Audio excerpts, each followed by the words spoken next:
자, 지금 파리에서 엑스포 유치 3파전이 벌어졌다고 그 이야기도 잠깐만 하고 갈게요. 네. 길게 할 이야기 아니에요. 자, 한국하고 사우디하고 이탈리아가 지금 붙었어요. 한국의 부산, 사우디아라비아의 리야드, 이탈리아의 로마가 지금 엑스포 유치, 국제 박람기구 엑스포 유치 요거 이제 총회가 열리는 날이라서 오늘도 아마 총회가 열리고 있을 텐데 윤석열이 가서 영어로 PPT 한다 그랬잖아요. 난 이게 너무 부끄러워 지금도. 너무 부끄러워. 외워서 하는 거 있잖아요. 표신한다니까요. 원어민만큼 할 자신이 없으면은 웬만하면 한국말로 하고 그러니까 통역하면 되지. 그냥 부끄러워 죽겠고. 자, 근데 이게 원래 어떤 거냐면 사우디아라비아가 이제 빈살만이 이제 사우디 제2의 개혁을 하려고 하는 사람이에요. 막 반대파는 막 저기 죽여버리고 그리고 네옴시티 만들고 막 하려고 해서 여기저기 막 돌아다니는데 저번에 그 빈살만이 왔었잖아요. 근데 그 빈살만이 원래 이 엑스포 유치를 가장 먼저 뛰어들었고 거기에 이제 한국이 뛰어들고 여기 지금 이탈리아가 뛰어들고 이 상황인데 저거 있죠, 저 관저에 들어가서 윤석열 최악의 의전이다라고 하는 거 생수병 그냥 주고 그냥 물 마시게끔 했던 바로 그 빈살만하고 이제 유치 경쟁을 한다 이런 이야기고요. 그 다음에 문 대통령 때 빈살만 왔을 때 의전은 굉장했어요. 그렇죠. 그 빈살만 그 의전 왜냐하면 사우디아라비아 갖고 있는 돈이 많기 때문에 투자해달라 이런 의미였었고 그래서 나중에 문 대통령이 또 사우디를 갑니다. 그래서 또 빈살만과 또 지금 회담을 하는 사실상의 왕이에요. 지금 사실상의 왕.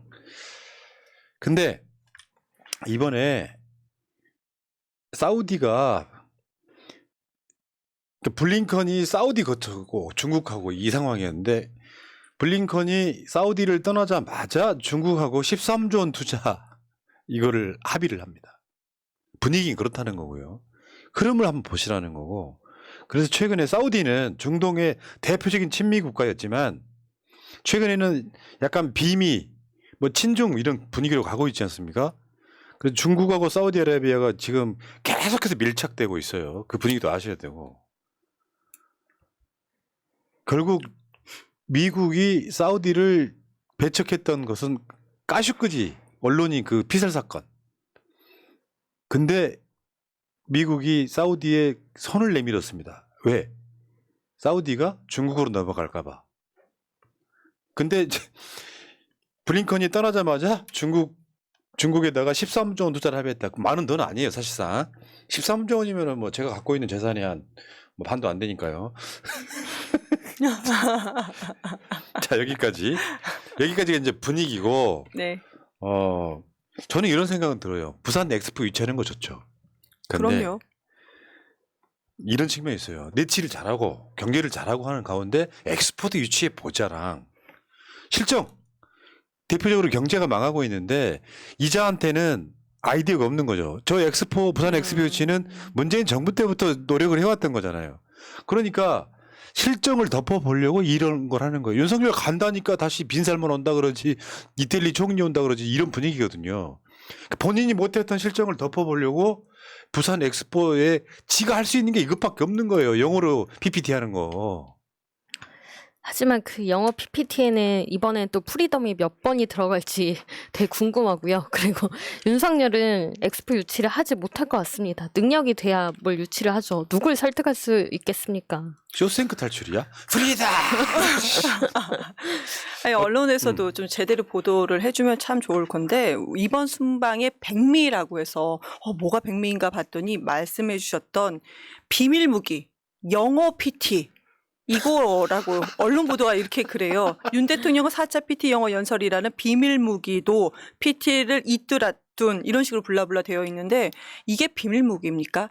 어떤 전략적으로 하겠다라는 내용이 조금은 있어야 되잖아요. 그럼 그 내용 그래요. 좋습니다. 영어 무기, 영어 PT 비밀 무기면 그 비밀 무기에 내용은 조금 우리들한테 얘기해 줘야 되는데 그건 전혀 없습니다. 그리고 영어 지난번에 한 거 봤잖아요. 외워서 했습니다. 그런데 모든 L 발음을 다 R 발음으로 했던 것을 우리는 알고 있습니다. 영어를 잘하는 것도 아니에요. 러브, 차라리 러브.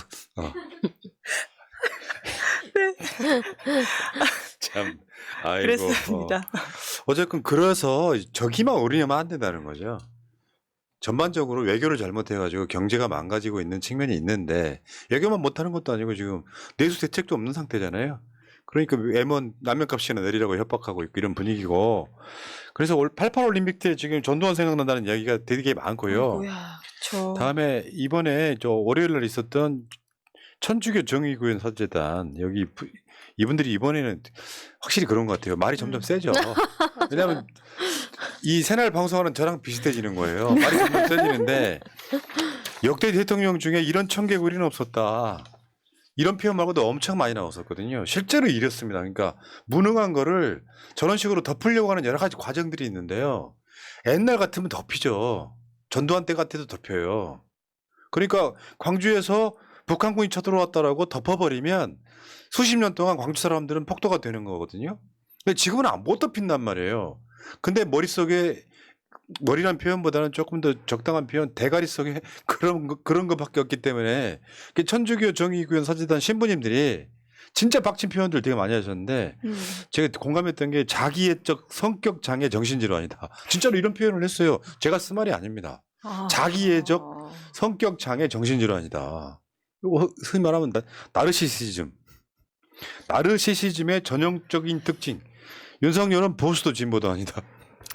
자, 신부님들 이러다가 국어사전에 있는 개 족같네 이런 말 쓰실 것 같습니다. 아니 그 국어사전에 진짜 국어사전에 있더라고요. 있습니다. 네. 그거 진짜 처음에 나왔을 때 보고 정말 제가 귀를 의심할 정도로 깜짝 놀랐는데 날파리가 자꾸 제 얼굴에 붙네요. 첫팔이 아니에요? 윤석열 첫팔이? 두 분 왜 그러세요 오늘? 방송 못하게 해버릴 거야. 들러붙어 있어가지고 그런데 저는 물론 80년생이지만 그래도 과거에 많이 얘기를 듣잖아요. 그런데 우리 1980년도에 광주 민주화운동 그때 전두환 정권에서는 광주 학살을 자행을 한 거잖아요. 근데 그 뒤에 그걸 한번 덮어보고자 별짓을 많이 했었어요. 저도 이제 집안 저희 가족이 외가가 광주이기 때문에 많은 얘기를 들은 것 좀 자극적인 것들이 야간 통행 금지를 해제한다든지 82년도에요. 그리고 프로야구를 또 개막을 한다든지 그리고 또 성인 영화가 그때 갑자기 막 개막을 하고 등장을 하고 막 이렇게 됐던 시기가 있었거든요. 근데 이걸로 어떻게 덮어보려고 했는데 또 87년도 6월 항쟁이 또 있었잖아요. 국민들이 이걸로 덮어지지 않습니다. 그리고 6월 항쟁 이후에 또 88 올림픽 이후에도 그 사이에 대한 논문이 또 상당히 많습니다. 그러니까 1987년도 6월 항쟁과 88 올림픽 사이 라는 것만 우리가 그 논문을 검색해도 상당히 보고서들이 상당히 많거든요. 지금 윤석열 정권에서 아무리 덮으려고 한다 하더라도 안 되는 영어로 덮으려고 한다 하더라도 국민께서는 거의 속지 않으십니다. 그러니까요. 그 수준이 윤석열보다 더 국민들이 높아요. 일반적인 국민 높고 이제 이따가 그 이야기 잠깐 나옵니다만 수능에 대한 이야기를 하면 수준 낮은 사람들은 맞는 말 했는데 뭔 소리냐 하실지 모르겠지만 지금 윤석열의 핵심 지지층들이 떠나고 있다는 소리가 있어요. 진짜 부끄럽다. 짜증난다. 강남에서 지금 민심 위반이 이루어지고 있다고 하는데 자 어쨌건 천주교 신부님들은 저런 거고요. 윤석열 자체가 본인이 못났다는 생각을 죽어도 못하니까 문제인 거예요. 내 생각이 짧았구나. 그러면 어떨 때는 사과도 하고 내가 바이든한테 저 미국 의회에다 대고 욕했다. 이게 안 되는 자이기 때문에 그거는 민주당한테 한 소리야 같은 소리를 해버리고 다시 한번 들어봐 주십시오. 바이든이 아니고 날리면입니다. 계속 이런 방식으로 가고 있어서 자기애적 성격 장애 정신질환이다. 그래서 제가 그때 애초에 윤석열 대통령 되기 전에 제가 윤석열한테 표현한 게 있잖아요. 사이코패스다. 성향 자체는.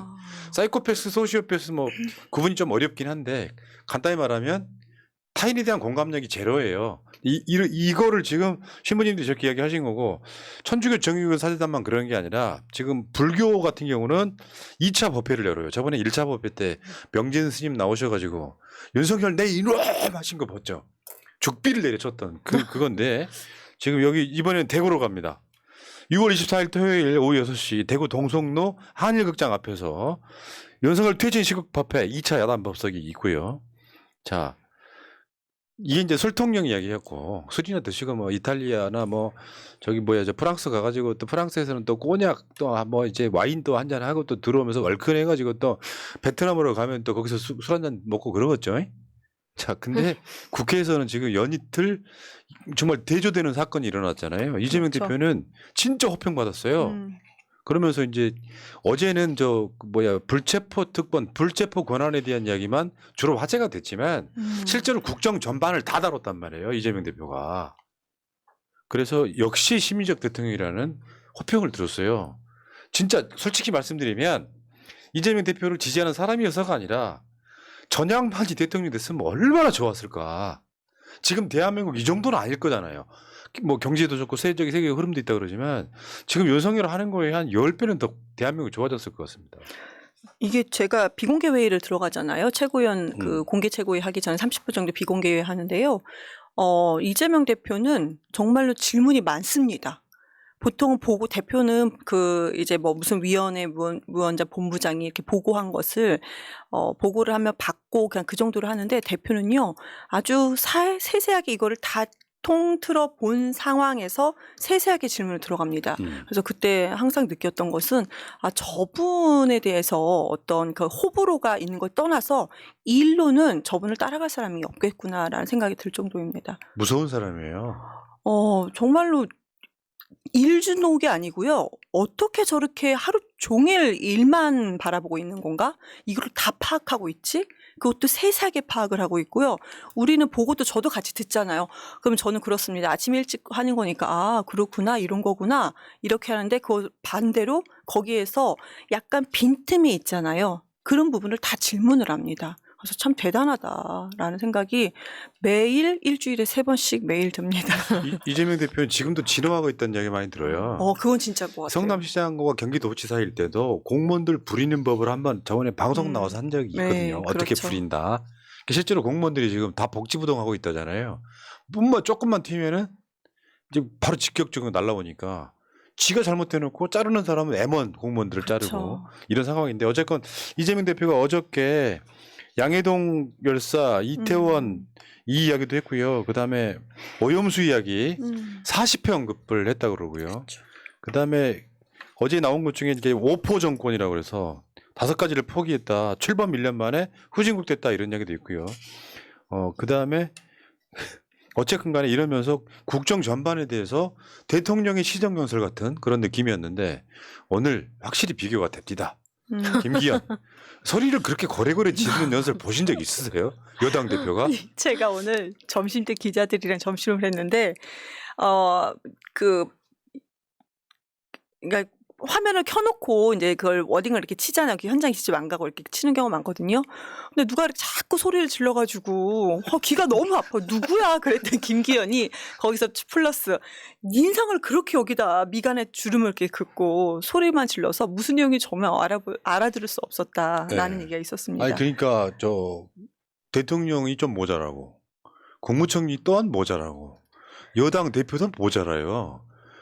뭐 쓰리콤보야 이게 지금? 대한민국 사회가 그런 사람들하고 앉아 있어야 돼?